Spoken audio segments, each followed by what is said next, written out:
Welcome to Whispers in the Dark, Episode 1, Trapped in an Endless Stairwell. Uploads once a week. The shift ended at 9:42 p.m. I remember looking at my watch just as the elevator doors in the lobby of the St. Jude complex groaned, shuddered, and refused to open. It was an old building, a relic of late 60s brutalist architecture on the industrial edge of the city. The kind of place built entirely out of poured concrete, meant to look imposing but now just looking decayed. The air in the lobby smelled permanently of damp basement, old copper pipes, and the sharp, chemical tang of cheap floor wax used by a janitor who had clearly given up years ago. I didn't want to wait for a technician. I was exhausted. My shoulders ached from carrying heavy delivery parcels up and down the residential blocks all afternoon, and the empty thermal bag slung across my back felt like a useless wing. I just wanted to get to my truck, drive home, and sleep. The right of the elevator bank was a heavy, industrial fire door painted a sickly shade of institutional green. It had a small, reinforced glass window crisscrossed with wire mesh, so dirty you couldn't see through it. I pushed it open. The hinges screamed, a high-pitched, metallic protest that echoed loudly into the dark lobby behind me. I stepped through, and the door swung shut with a heavy, definitive thwack. The latch threw itself into place, a solid, mechanical sound that felt uncomfortably permanent. The silence inside the stairwell was immediate, thick, and heavy.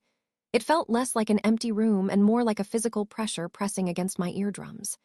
The only sound was the aggressive, high-pitched hum of the fluorescent tube lighting overhead.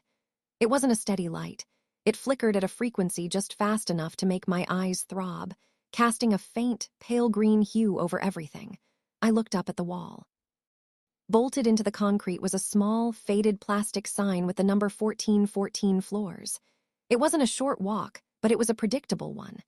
I adjusted the strap of my bag, tucked a few loose strands of hair behind my ear, gripped the cold, iron handrail, and started down. My heavy work boots made a sharp, rhythmic sound against the concrete steps. Thud, thud, thud.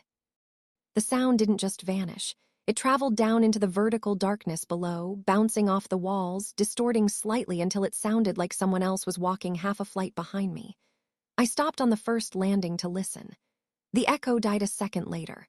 I smiled to myself, a brief, nervous reaction to the emptiness of the building, and kept moving. Flight 1. Flight 2.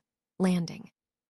The plastic sign read 13. The concrete under my feet was rough, unevenly poured, with tiny pockets of trapped air frozen into the stone decades ago.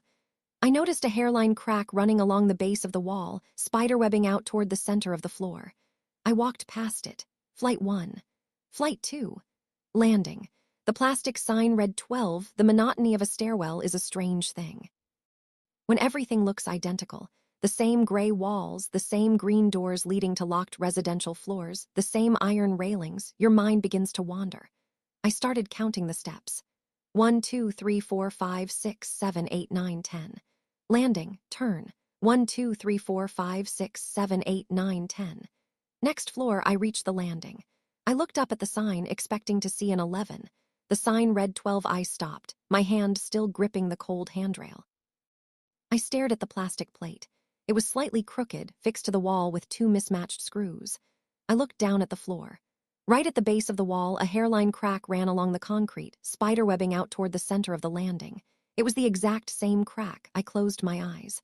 I took a deep, slow breath, inhaling the dry, chalky dust that seemed suspended in the stagnant air. I was tired. That was all it was. When you spend 10 hours a day on your feet, your brain plays tricks on you. I had probably just misread the 13, or maybe the building skipped a number. Some old high-rises skipped the 13th floor out of superstition. Yes, that made sense.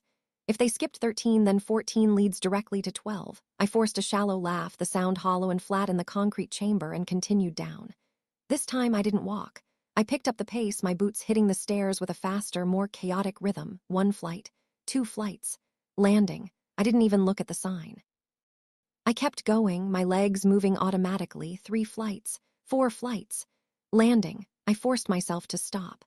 I turned my head slowly toward the wall, my heart beginning to tick a little faster against my ribs.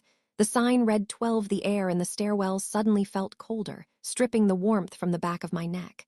I stepped closer to the sign. It wasn't just a different floor with the same number. It was the same sign. The upper left corner of the plastic was slightly chipped, a tiny fleck of white showing through the faded black background. I reached into my pocket, my fingers trembling slightly as they brushed against my keys, my phone, and finally, the thick black permanent marker I used for labeling delivery boxes. I pulled it out. The cap came off with a sharp click. I stepped up to the wall, right beneath the number 12, and pressed the felt tip against the concrete. I dragged it down, then across, scratching a large, jagged, aggressive X into the stone. I pressed so hard the tip of the marker frayed, leaving a rough, uneven texture on the wall. I could feel the microscopic grit of the concrete crumbling under the pressure, falling in a tiny, invisible shower of dust onto the toe of my boot. 12, I said aloud. My voice sounded small, swallowed instantly by the vast vertical space. This is floor 12. I am going down. I put the marker back in my pocket. I didn't run yet. I wanted to be logical. I wanted to prove to myself that geometry was real, that gravity worked, that a staircase built by human hands had a beginning and an end. I walked down the next flight of stairs with deliberate, measured steps. 1, 2, 3, 4, I rounded the central landing. The open shaft lay to my left, a deep, square drop that plunged into absolute blackness. I didn't look down. I kept my eyes fixed on the steps ahead of me. 5, 6, 7, 8, 9, 10. I reached the landing. I turned the corner. The black X was staring right back at me. The ink was still wet, catching the dull, green glint of the fluorescent tube above. A single, tiny drop of black dye was slowly tracking its way down the rough surface of the concrete wall, moving a millimeter at a time through the dust. A cold, heavy wave of dread washed over me, starting at the base of my skull and cascading down my spine. My breathing became shallow and fast. Logic didn't work here. The rules of the outside world, the world of trucks and roads and clocks, had stopped applying the moment that heavy green fire door had latched shut behind me. I slammed my hand against the door marked 12, rattling the heavy brass handle. Locked. I threw my shoulder against the reinforced metal, but it didn't even budge. It felt as solid as the mountain of concrete surrounding it. I ran to the other side of the landing, looking for an emergency phone, a fire alarm, anything. There was nothing. Just the smooth, indifferent stone. Panic is a physical weight. It constricts the throat. It makes the fingers tingle with ice. I couldn't stay on floor 12. If going down brought me back to the exact same point in space, then the loop had to have a direction. If down meant staying still, then up had to mean escape. I turned on my heel and began to climb. I didn't pace myself. I sprinted. My work boots pounded against the concrete steps, a frantic, desperate rhythm that filled the entire stairwell with noise. I took the steps 2 at a time, my thighs burning, the empty delivery bag slapping wildly against my lower back. I gripped the iron railing, using it to swing myself around the landings, the cold metal tearing at the palms of my hands. Up one flight, up the second flight. I reached the landing, my eyes darting instantly to the wall. The plastic sign read 11. I skidded to a halt, my breath coming in ragged, painful gasps. 11. I was running up. I had just climbed 2 full flights of stairs toward the roof, toward the 14th floor where I had started. But the numbers were counting down. No, I whispered, the word hitching in my chest. No, that's wrong, that's backward. I didn't stop. I couldn't let myself stop because if I stopped, I would have to think about what was actually happening. I kept running upward. My muscles were screaming now, a deep, dull ache settling into my knees and calves. The air felt increasingly thin, smelling more intensely of old dust and rust, as if no one had breathed it in half a century. Next landing. The sign read 10. I kept going. The rhythmic thud of my boots felt detached from me, like a sound tracking my movement rather than a sound I was making. My vision began to blur at the edges, tunneling down until all I could see were the gray concrete steps rising up to meet me, flight after flight, an endless, monotonous wave of stone. Next landing. The sign read 9. I was climbing higher into the sky, but the world was forcing me deeper into the earth. The geometry of the building had bent into something monstrous. Up was down. Down was nowhere. By the time I reached the next landing, my legs buckled. I collapsed onto my hands and knees, my chest heaving as I tried to draw the stagnant air into my lungs. The concrete was freezing against my palms. I forced myself to look up at the wall. The sign read 8. I lay there for what felt like hours, listening to the agonizing sound of my own heart hammering in my ears. Thump, thump, thump, thump. It was the only organic sound left in the universe.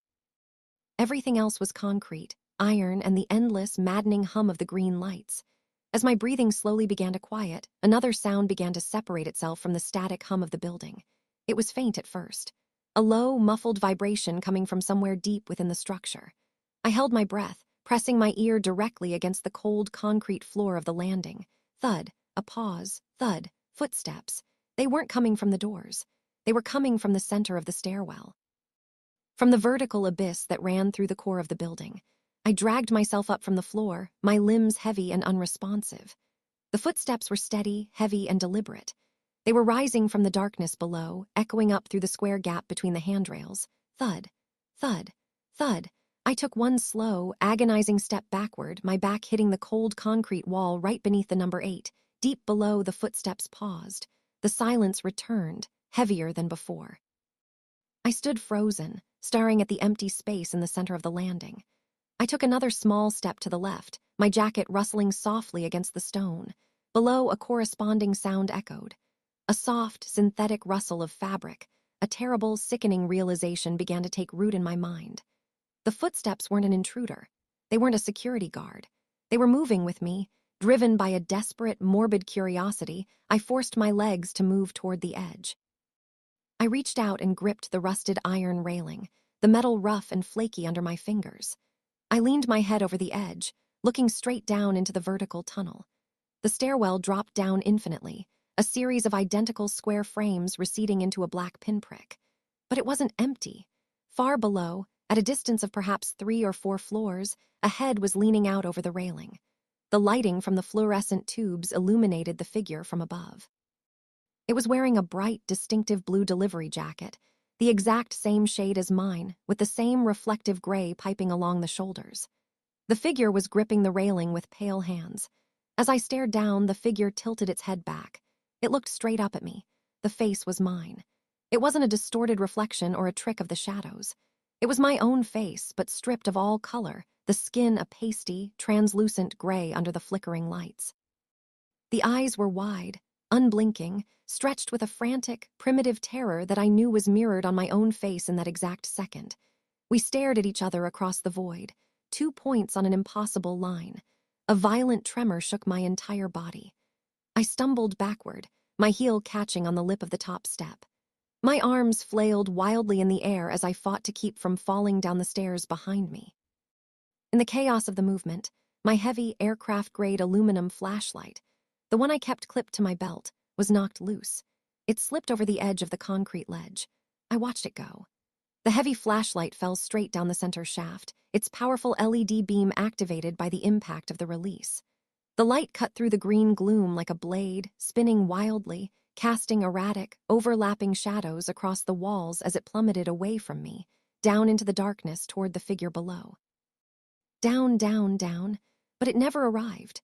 A fraction of a second after the flashlight vanished into the dark void below, a sharp, violent sound tore through the air directly above my head.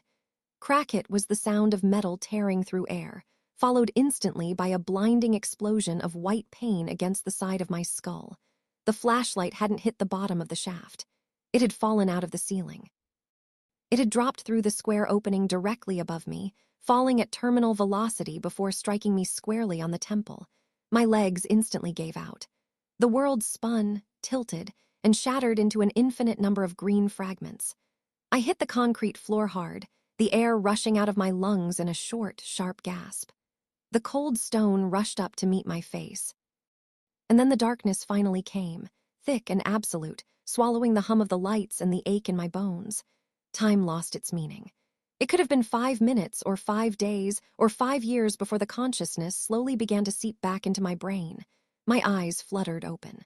The world was blurry, vibrating with a dull, throbbing ache that centered right behind my left eye. The taste of copper and dust was thick on my tongue. I rolled over slowly, every muscle in my body protesting the movement, and dragged myself up against the wall. The surface was rough. I looked to my left. Scratched deeply into the concrete, right beneath a faded plastic sign, was a large, jagged black X. The ink was dry now, faded and covered in a fine layer of gray dust. I was back on floor 12. I couldn't move. I just sat there, my back pressed against the stone, staring at the mark I had made. The exhaustion was no longer just physical. It was a heavy, spiritual weight that anchored me to the floor. I had no more tears, no more panic, no more running. The loop had hollowed me out. Then, from far, far above, a sound broke the silence, the heavy metallic shriek of iron hinges, the distant, definitive thwack of a fire door latching shut. The silence of the stairwell was broken by the sudden, frantic sound of heavy work boots hitting the concrete steps. Someone was running down. They were moving fast, skipping steps, desperate and hurried. A moment later, a voice echoed down the long, vertical shaft. It traveled through the square openings, bouncing off the walls, raw, trembling, and saturated with a terrifyingly familiar panic. "Help! Is anyone there?" I knew that voice. I knew the exact cadence of the fear in it. It was the voice of a delivery driver who had just realized that floor 12 didn't end. I opened my mouth. I wanted to scream. I wanted to tell her to stop, to sit down, to not look over the railing, to save her energy because there was no way out. I wanted to warn her about the flashlight, but my jaw felt heavy, as if it had been carved from the same concrete as the walls. My vocal cords were dry, coated in decades of dust. When I pushed the air from my lungs, no words came out. Only a faint, hollow, raspy wheeze that was instantly swallowed by the hum of the fluorescent tubes. I dragged my useless, heavy body toward the iron railing. I gripped the cold bars, pulled myself up, and tilted my head back to look up through the square gap. Far above, a flash of a bright blue delivery jacket disappeared around the top landing, descending deeper into the trap. I sank back down onto the cold floor, closing my eyes as the rhythmic thud of the boots echoed overhead. I was no longer the woman desperately looking for the exit. I was the thing waiting at the bottom.